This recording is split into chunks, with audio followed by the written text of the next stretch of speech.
My Glam routine activated. First of all, I always put eye patches when I start. This here is an eyeshadow primer. This is the one that I use is Milani, but you can use whichever one, and it really helps to create a smooth surface and applies eyeshadows very smooth, and it looks really professional. I also put it on the tip of my nose because it just also holds the highlighter and the contour better. What I'm doing now is I'm using a copper tone like color, which is my first base of my primer for my eyes and all the dark spots in my face pretty much. You'll see me do that later on as well, as I try to create a even tone base before I apply any color to my face. The second type of primer that you see here is now more of a brown color, and that's more of a lift. I find that the red concealers don't work well with my skin. They seem to seep through my foundation color. So I usually use the copper tone to help brighten that darker spot, and then I use a brown which is about 3 shades lighter than my skin tone to give me more of a brightness tone. This is not the highlighter or concealer that I use to brighten my face yet. This is just I use this as a primer.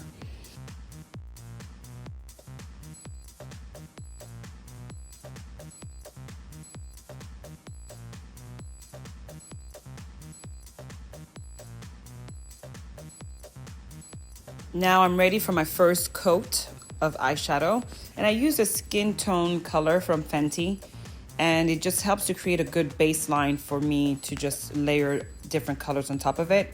So I'm not gonna go too much colorful today. I don't usually like to go crazy on color when it comes to the eyes. I'd rather a nice smoky eye than 17,000 different colors like some people do. So this is just my tone on tone color. It just helps to create a nice base for the little highlight that I'm going to add on the crease of my eyes. I'm obsessed with this eyeshadow from MAC. It's called Naked Lunch.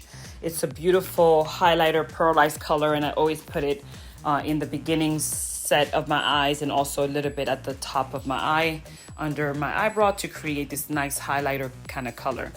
That's pretty much the lightest and brightest color I'm going to be using today. The rest is going to be just kind of like tone on tone. This is the darkest eyeshadow. This is from the Fenty collection, and this is part of that same palette, which is called Sunstalker. Sunstalker, so cute. So I'm using that to create some depth in the center of my eye.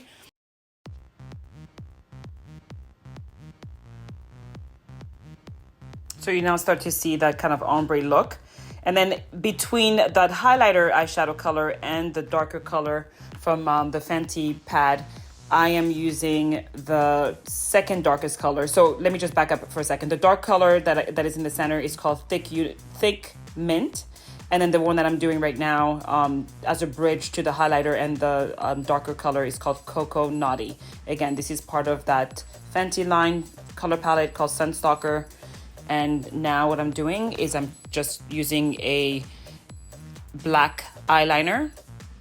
I'm not doing it too thick today. I'm not looking for a retro look.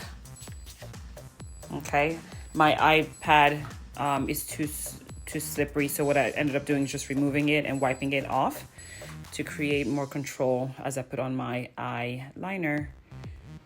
You can use whichever eyeliner you like. Honestly, it doesn't really matter. I use Pat McGrath. I love her eyeliners, or House Labs. I also do the bottom too before I even put my concealer, just because I find that it's just easier. But before I do that, I apply the same copper concealer that I used on top as the first step. And this is from Becca, and it's called Dark. And that's my under eye brightening corrector. So I call it concealer, but it's technically a corrector. I do it also under my chin. It's also a very dark area here, and I do a little bit on the sides of my face. For some reason, I have very high dark pigmentation on the side of my face, my eye circles, and also my chin. So that's where I put this, and it really helps to tone and build up a brighter look. And it's a copper color, so you have to test your own color to see if this is a product for you. But for my complexion, going straight to a light brown doesn't work. I have to build up the color.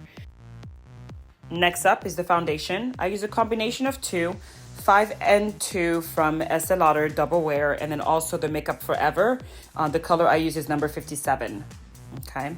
And I do a combination of the two of them and apply it all over my face, including under my eye, before I put on the actual highlighting concealer. I know it looks a little orange, but it will settle in nicely once I've put my powder and so forth.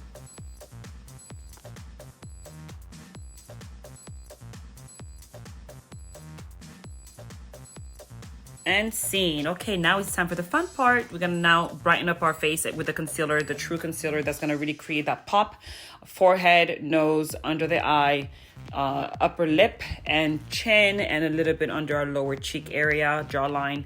So I'm using two. I use Makeup Forever, the full coverage one, and I think I'm using a number 1 on that. And then I use the Tarte product as well, which is the Shape Tape. And the color I use for that is called Tan Deep Honey. So right here, what I'm doing is I'm using the Makeup Forever, which is a little bit brighter than the Tarte one. I like to do a two-tone highlighter so that it looks more natural and degrades in an ombre formation. The pink sponge is a beauty blender, the real one. Do not cheap out on your beauty blender. It is essential. This doesn't soak up your makeup. It really, truly helps to distribute the actual product up. So what I do now is I actually seal with my Laura Mercier translucent loose setting powder only under my eye, just so that I don't have any kind of creases on the concealer under my eye. So I'm only setting that part because I'm not done with the wet product, and I have to now use, after doing this little trick, I use the wet contouring, which is a darker contour, which is going to now create this illusion as if I have super amazing high cheekbones and so forth. I like to go with all the wet products first, and then I will do the dry products. And to clarify, wet product equates to something that's more of a cream texture, and a dry product is something more like a powder texture. So this is a wet, meaning a cream texture, and I use this first before I go in with the loose powdered products after. And I'm contouring right now. I'm creating an illusion to slim up some areas and lower my big ass head.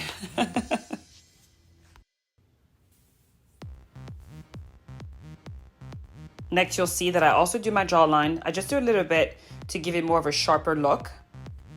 And I find that it just gives me more of an elegant silhouette. So I like to do that. It just has to be blended really well so that you don't look like you're drawing a piece of art here. You don't want to walk with all these lines all around your face. So you have to blend it very well. Make sure that it creates shadows versus like hard lines. So that's the trick. Just keep on blending. Okay, the same product I'm using, exactly the same thing, except I'm using it now on my nose, so I have to now use a smaller brush, and I'm doing my nose contour. Everyone has their way of doing their nose contour. I have a very long nose, so I'm trying to cut the tip a little shorter. And so I do the typical straight line, and then you'll see I also do the bottom of it as well to try to look like it has a slimmer and shorter edge. Now I'm going back in with the Laura Mercier translucent powder, and I'm doing the full-blown drying, quote-unquote baking of the makeup. So this is now where I do that under my eye. I did the center of my nose. I'm going to do my forehead. I'm going to do the bottom of my chin and the left and the right hand side of my cheeks, my lower cheekbones.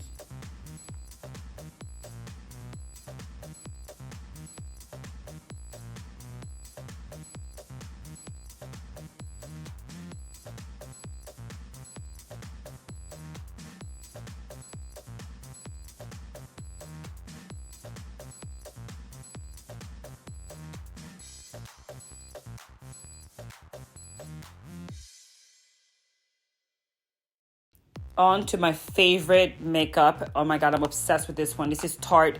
My color is 51S, like Sam, Deep Sand. 51S, Deep Sand. This velvety, most amazing, blurring. This is the best. You have to get this. If you don't have a really good powder, go test out the Tarte powders. It's just the most amazing thing.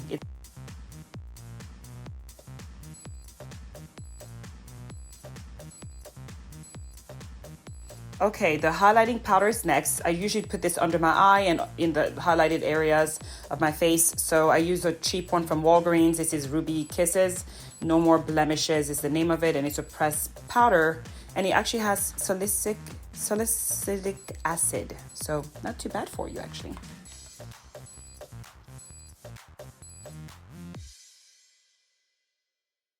Reminder, this is not for all over the face, only in those highlighted areas. So again, forehead, nose, under the eye, chin, upper lip area, and then the left and right of your lower cheek area.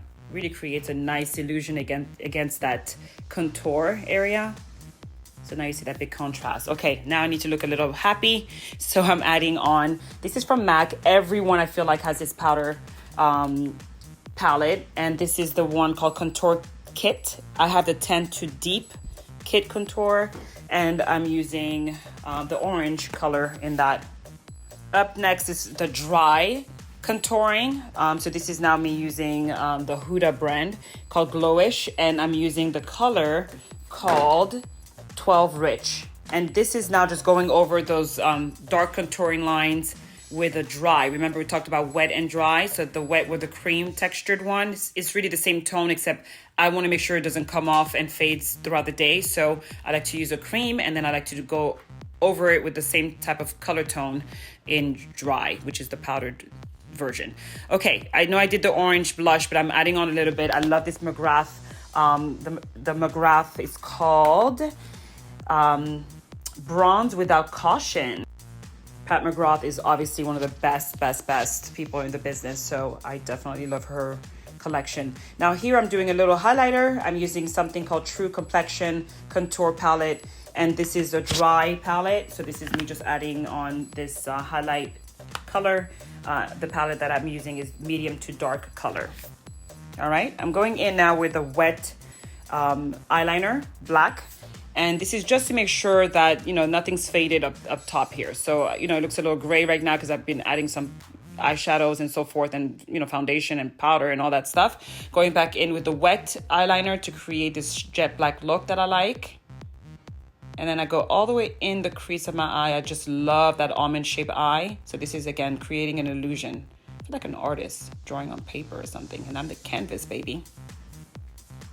Do it under. So remember I did the dry, just a regular black pencil underneath. I'm just gonna smudge it to create a little bit of a smoky eye. Not going anywhere crazy, just daytime chic. So I just want to smudge it just a little bit. I feel like it just adds more depth and definition to my eye. That is what we're doing here.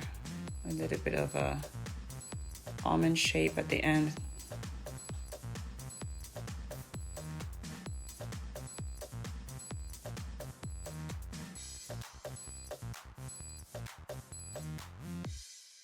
And because I'm a stickler for perfection, I'm going back in with the first highlighter eyeshadow, and I'm going in again to make sure it's bright and adding a little bit under my eye. Again, it's all about brightening that eye, and it creates that, hello, darling, how you doing? And people are like, oh my God, you look so pretty. Because again, that little highlighter in the beginning of your eyelid just creates this amazing pop and just very happy, makes your eyes look happy. It's like you're smizing all day long without even having to smile. After doing that, I do want my smudged eyeliner to be a little bit darker. So I'm going in with a jet black eyeshadow and just adding on to it. So I've used eyeliner, wet liquid eyeliner and the black eyeshadow, and I'm just smudging away until I like the look of everything.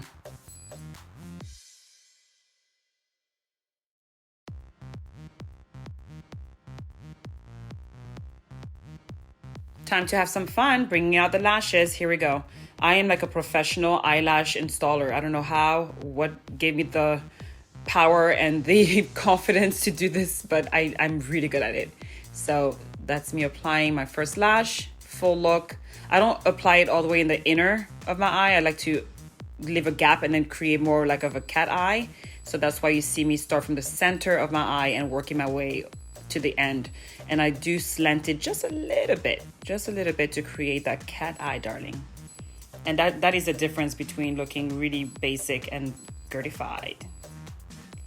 Okay, that same contour powder I used from HUDA, I'm using under my eye. This is the Glowish, it's called, and this is from HUDA, and this is the 12 Rich color. I love it. It adds a nice shadow under the black smoky eye look, and it really makes a difference. If you haven't done this before, this is a trick that one of my makeup artists has taught me. I think it's obviously probably Darlene from Plush Beauty, and this is really a game changer. All right, Gwen Stefani in the building. We're using her signature red color lip. I find that when I wear this red lip with my shaved head, everyone's like, oh my God, this should be your signature. So it is now. So I am adding on the eyeliner to match the lipstick. And lipstick really makes a difference. I mean, come on, look at this. I mean, really? The day has gone into another galaxy with this lip color. I can go anywhere. I can do anything. I can conquer the world. HUDA, HUDA, HUDA. We're using her setting spray, and this one has a dewy look. It's a hydrating mist. It's called Glow Cocoa, and it really is beautiful. I don't really put a lot of mascara on my actual eyelashes. I just put it to blend in to the eyelash that I have, but I do put it fully at the bottom multiple times, probably like 3 times. I just like it to look really full. And especially when you have no hair now, that I don't, it's kind of like, let's make sure that the focus is on my eye, my lips, and my face, and not anything else. So this is really important these days for me. I feel like to dress and to feel how you want to be addressed. And so I want to make sure that I look amazing so that it exudes more confidence. Makeup definitely does the body good. Last step is to do a brow gel. I use Benefits, and it just, again, helps to seal those little hairs. And voila, people, I hope you like it. Oops, one more thing. With this bald head, guys, I have to make sure that my ears are popping as well. And so we got to bring out the hoops. And not showing too much here, but just trying to show you my décolletage and how sexy and glam should I go somewhere tonight. Thanks for watching, and I look forward to Guerdyfying your life one video at a time. Don't forget to like and subscribe.